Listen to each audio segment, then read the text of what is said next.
ಕೇಂದ್ರ ಸರ್ಕಾರ ಜಾರಿಗೆ ತಂದಿರುವ 4 ಕಾರ್ಮಿಕ ಕಾಯ್ದೆಗಳು ಹಾಗೂ ವಿವಿಧ ಆರ್ಥಿಕ ನೀತಿಗಳನ್ನು ವಿರೋಧಿಸಿ ವಿವಿಧ ಕಾರ್ಮಿಕ ಸಂಘಟನೆಗಳ ಕರೆ ಮೇರೆಗೆ ಇಂದು ರಾಷ್ಟ್ರವ್ಯಾಪಿ ಸಾರ್ವತ್ರಿಕ ಮುಷ್ಕರ ನಡೆಯಿತು. ನಗರದ ಅಂಬೇಡ್ಕರ್ ವೃತ್ತದಿಂದ ಟಿಪ್ಪು ಸುಲ್ತಾನ್ ವೃತ್ತದವರೆಗೆ ಪ್ರತಿಭಟನಾ ಮೆರವಣಿಗೆ ನಡೆಸಿದ ಕಾರ್ಮಿಕರು ಕೇಂದ್ರ ಸರ್ಕಾರದ ವಿರುದ್ಧ ಘೋಷಣೆಗಳನ್ನು ಕೂಗಿ ತೀವ್ರ ಆಕ್ರೋಶ ವ್ಯಕ್ತಪಡಿಸಿದರು. ದುಡಿಯುವ ವರ್ಗದ ಹಕ್ಕುಗಳಿಗೆ ಧಕ್ಕೆ ತರುವಂತಿರುವ 4 ಲೇಬರ್ ಕೋಡ್ಗಳನ್ನು ತಕ್ಷಣ ವಾಪಸ್ ಪಡೆಯಬೇಕೆಂದು ಪ್ರತಿಭಟನಾಕಾರರು ಆಗ್ರಹಿಸಿದರು.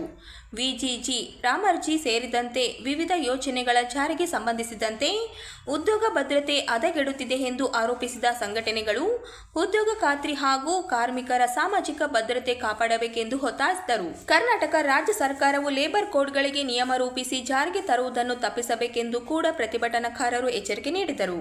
ಇದಲ್ಲದೆ ಯುಪಿಎ ಸರ್ಕಾರ 2005ರಲ್ಲಿ ಜಾರಿಗೆ ತಂದ ಮಹಾತ್ಮ ಗಾಂಧಿ ರಾಷ್ಟ್ರೀಯ ಗ್ರಾಮೀಣ ಉದ್ಯೋಗ ಖಾತ್ರಿ ಯೋಜನೆಯಿಂದ ಕೋಟ್ಯಾಂತರ ಜನರಿಗೆ ಉದ್ಯೋಗ ಲಭಿಸಿತು ಎಂದು ಅವರು ಉಲ್ಲೇಖಿಸಿದರು. ಪ್ರತಿಭಟನೆಯಲ್ಲಿ ವಿವಿಧ ಕಾರ್ಮಿಕ ಸಂಘಟನೆಗಳ ಮುಖಂಡರು ಹಾಗೂ ಸದಸ್ಯರು ಭಾಗವಹಿಸಿದರು. ಪರಿಸ್ಥಿತಿ ನಿಯಂತ್ರಣಕ್ಕಾಗಿ ಪೊಲೀಸ್ ಬಿಗಿ ಬಂದೋಬಸ್ತ್ ಕೈಗೊಳ್ಳಲಾಗಿತ್ತು.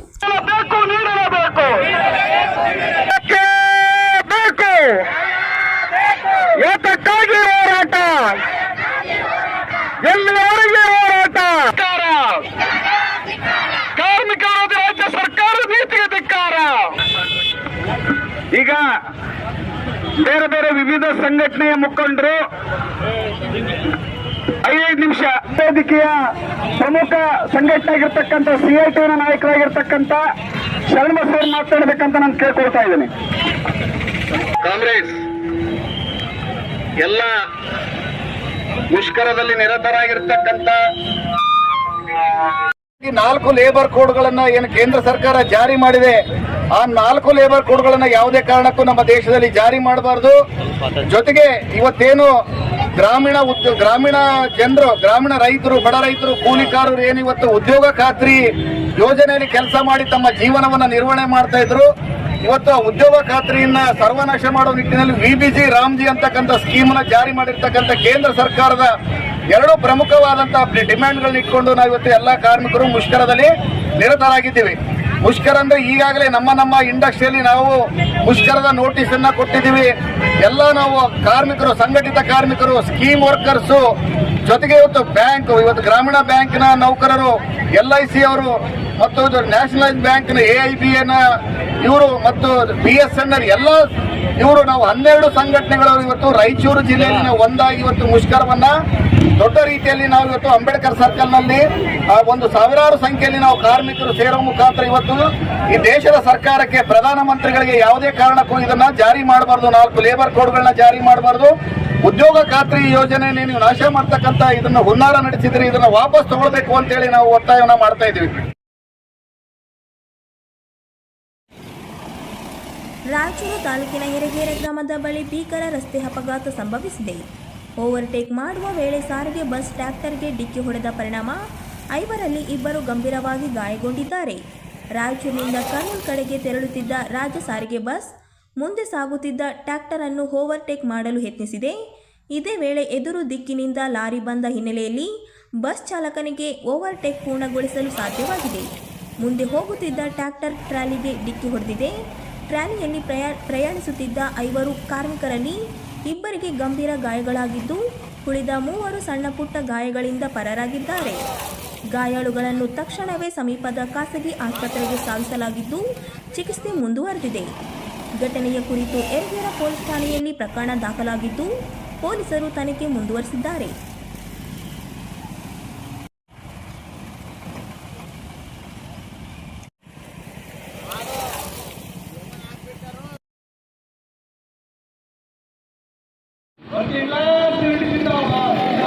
ಕೇಂದ್ರ ಕಾರ್ಮಿಕ ಸಂಘಟನೆಗಳು ಹಾಗೂ ವಿವಿಧ ವಲಯಗಳ ಫೆಡರೇಷನ್ಗಳ ಸಂಯುಕ್ತ ವೇದಿಕೆ ಫೆಬ್ರವರಿ 12, 2026ರಂದು ರಾಷ್ಟ್ರವ್ಯಾಪಿ ಸಾಮಾನ್ಯ ಮುಷ್ಕರಕ್ಕೆ ಕರೆ ನೀಡಿದೆ.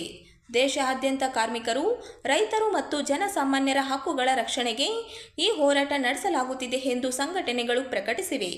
ರೈತ ಸಂಘಟನೆಗಳು, ಕೃಷಿ ಕಾರ್ಮಿಕರು, ಯುವಜನ ಹಾಗೂ ವಿದ್ಯಾರ್ಥಿ ಸಂಘಟನೆಗಳು ಈ ಮುಷ್ಕರಕ್ಕೆ ಬೆಂಬಲ ವ್ಯಕ್ತಪಡಿಸಿದ್ದು, ವ್ಯಾಪಕ ಪ್ರಮಾಣದಲ್ಲಿ ಭಾಗವಹಿಸುವ ನಿರೀಕ್ಷೆ ಇದೆ.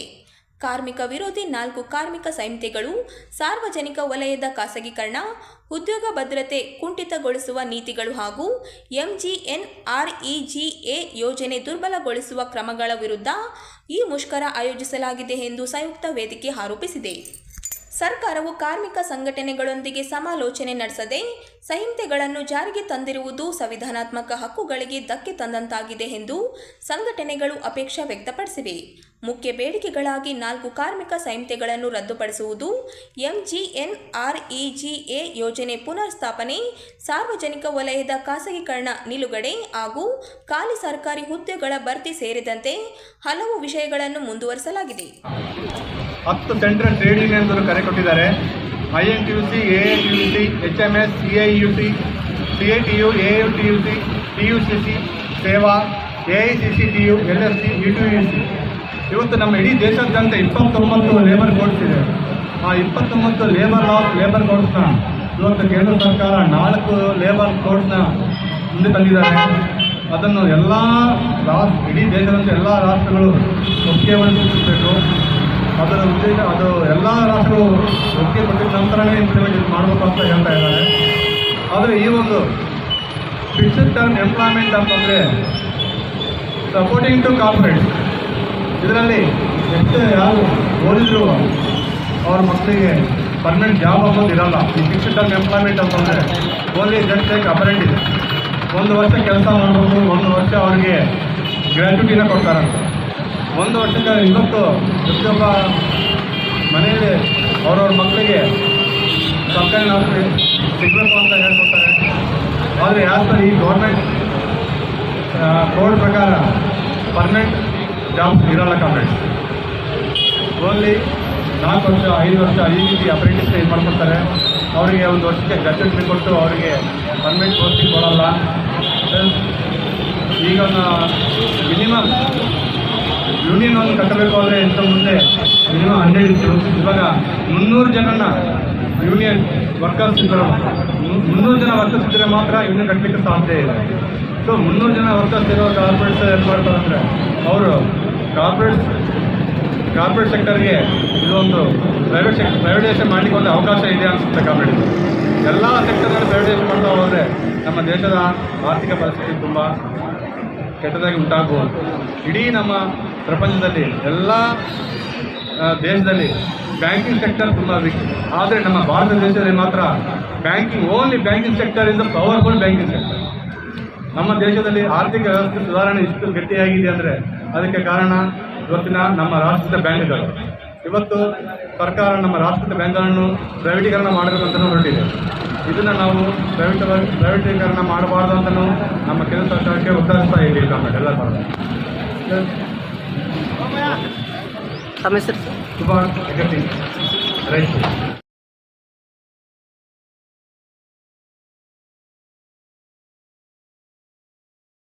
ರಾಯಚೂರಿನಿಂದ ಬೆಂಗಳೂರಿಗೆ ತೆರಳುತ್ತಿದ್ದ ಗ್ರೀನ್ ಲೈನ್ಸ್ ಖಾಸಗಿ ಬಸ್ ಮತ್ತು ಕಾರಿನ ನಡುವೆ ಭೀಕರ ಮುಖಾಮುಖಿ ಡಿಕ್ಕಿ ಸಂಭವಿಸಿದೆ. ಈ ದುರ್ಘಟನೆ ಆಂಧ್ರ ಪ್ರದೇಶದ ಕರ್ನೂಲ್ ಜಿಲ್ಲೆಯ ಆಲೂರು ಸಮೀಪ ನಡೆದಿದೆ. ಡಿಕ್ಕಿಯ ರಭಸಕ್ಕೆ ಕಾರು ಸಂಪೂರ್ಣ ನುಜ್ಜುಗುಜ್ಜಾಗಿ ಕಾರಿನ ಚಾಲಕನಿಗೆ ಗಂಭೀರ ಗಾಯಗಳಾಗಿವೆ. ತಕ್ಷಣವೇ ಗಾಯಾಳುವನ್ನು ಸಮೀಪದ ಆಸ್ಪತ್ರೆಗೆ ದಾಖಲಿಸಿ ಚಿಕಿತ್ಸೆ ನೀಡಲಾಗುತ್ತಿದೆ. ಘಟನೆಯ ತೀವ್ರತೆಗೆ ಕಾರಿಗೆ ಬೆಂಕಿ ಹೊತ್ತಿಕೊಂಡಿದ್ದು, ಪರಿಸ್ಥಿತಿ ಗಂಭೀರವಾಗುವ ಮುನ್ನವೇ ಬಸ್ ಪ್ರಯಾಣಿಕರು ಧೈರ್ಯದಿಂದ ಮುಂದಾಗಿ ಬೆಂಕಿಯನ್ನು ಆರಿಸಿದ್ದಾರೆ. ಸ್ವಲ್ಪ ಯಾಮಾರಿದರೆ ಬಸ್ಸಿಗೂ ಬೆಂಕಿ ತಗುಲುವ ಸಾಧ್ಯತೆ ಇತ್ತು ಎಂದು ಸ್ಥಳೀಯರು ತಿಳಿಸಿದ್ದಾರೆ. ಘಟನೆಯ ನಂತರ ಸುಮಾರು 2 ಗಂಟೆಗಳ ಕಾಲ ಪ್ರಯಾಣಿಕರು ಚಳಿಯಲ್ಲಿ ರಸ್ತೆಯಲ್ಲೇ ತಂಗಬೇಕಾದ ಪರಿಸ್ಥಿತಿ ನಿರ್ಮಾಣವಾಯಿತು. ಈ ಘಟನೆ ಆಲೂರು ಪೊಲೀಸ್ ಠಾಣಾ ವ್ಯಾಪ್ತಿಯಲ್ಲಿ ನಡೆದಿದ್ದು, ಪೊಲೀಸರು ಸ್ಥಳಕ್ಕೆ ಭೇಟಿ ನೀಡಿ ಪರಿಶೀಲನೆ ನಡೆಸುತ್ತಿದ್ದಾರೆ. ಪ್ರಕರಣ ದಾಖಲಿಸಿಕೊಂಡು ಮುಂದಿನ ತನಿಖೆಗೆ ಕೈಗೊಳ್ಳಲಾಗಿದೆ.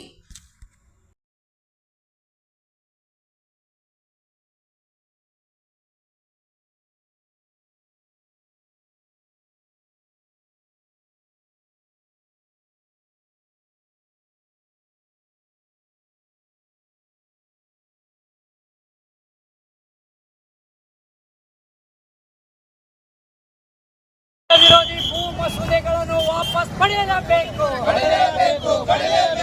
ರೈತರು ಬೆಳೆದಂತ ಬೆಲೆ ಬಿಡುವುದಿಲ್ಲ. ಅಖಿಲ ಭಾರತ ಸಾರ್ವತ್ರಿಕ ಮುಷ್ಕರಕ್ಕೆ ಬೆಂಬಲ ಸೂಚಿಸಿ ಸಂಯುಕ್ತ ಹೋರಾಟ ಕರ್ನಾಟಕ SHK ಜಿಲ್ಲಾ ಸಮಿತಿ ರಾಯಚೂರು ವತಿಯಿಂದ ಜಿಲ್ಲೆಯ 3 ಪ್ರಮುಖ ಸ್ಥಳಗಳಲ್ಲಿ ರಸ್ತೆ ತಡೆ ಚಳುವಳಿ ನಡೆಸಲಾಯಿತು.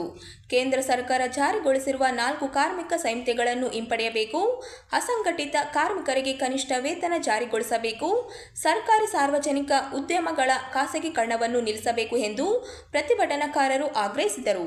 ಜೊತೆಗೆ ವಿದ್ಯುತ್ ತಿದ್ದುಪಡಿ ಕಾಯ್ದೆ, ಭೂ ಸುಧಾರಣೆ ಕಾಯ್ದೆ ವಾಪಸ್ ಪಡೆಯಬೇಕು ಹಾಗೂ ಅಗತ್ಯ ವಸ್ತುಗಳ ಬೆಲೆ ಏರಿಕೆಯನ್ನು ನಿಯಂತ್ರಿಸಬೇಕು ಎಂದು ಒತ್ತಾಯಿಸಿದರು.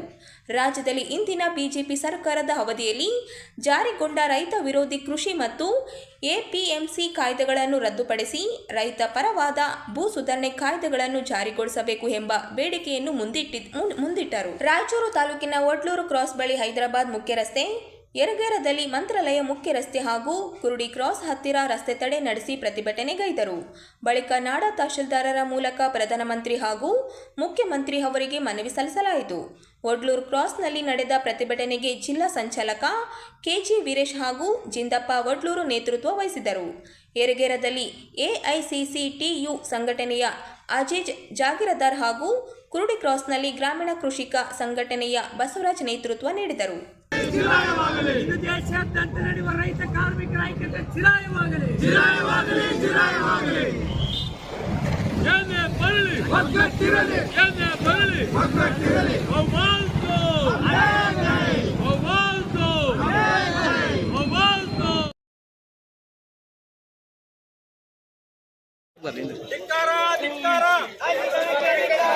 ಕೇಂದ್ರ ಸರ್ಕಾರ 2026ರ ವಿದ್ಯುತ್ ಕಾಯ್ದೆ ತಿದ್ದುಪಡಿ ಹಾಗೂ ವಿದ್ಯುತ್ ಕ್ಷೇತ್ರದ ಖಾಸಗೀಕರಣ ಕ್ರಮವನ್ನು ವಿರೋಧಿಸಿ ರಾಷ್ಟ್ರ ವ್ಯಾಪ್ತಿ ಕರೆ ನೀಡಲಾಗಿದ್ದ 1 ದಿನದ ಮುಷ್ಕರದ ಅಂಗವಾಗಿ ರಾಯಚೂರಿನ ಜೆಸ್ಕಾಂ ಕಚೇರಿ ಆವರಣದಲ್ಲಿ ಕವಿಪ್ರಾಣಿ ಒಕ್ಕೂಟದ ವತಿಯಿಂದ ಭಾರೀ ಪ್ರತಿಭಟನೆ ನಡೆಯಿತು.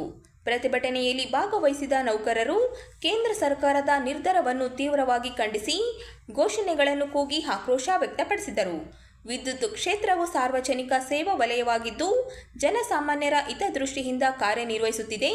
ಆದ್ದರಿಂದ ಇದನ್ನು ಖಾಸಗೀಕರಣ ಮಾಡುವ ಯಾವುದೇ ಕ್ರಮವನ್ನು ಒಪ್ಪಲಾಗುವುದಿಲ್ಲ ಎಂದು ಪ್ರತಿಭಟನಾಕಾರರು ಸ್ಪಷ್ಟಪಡಿಸಿದರು. ಈ ಸಂದರ್ಭದಲ್ಲಿ ಕವಿಪ್ರಾಣಿ ನೌಕರ ಸಂಘದ ಉಪಾಧ್ಯಕ್ಷರಾದ JL ಗೋಪಿ ಮಾತನಾಡಿ, ವಿದ್ಯುತ್ ಕ್ಷೇತ್ರವನ್ನು ಖಾಸಗೀಕರಣ ಮಾಡುವುದರಿಂದ ಗ್ರಾಮೀಣ ಹಾಗೂ ಬಡ ವರ್ಗದ ಜನರಿಗೆ ಭಾರಿ ಹೊರೆ ಬೀಳಲಿದೆ.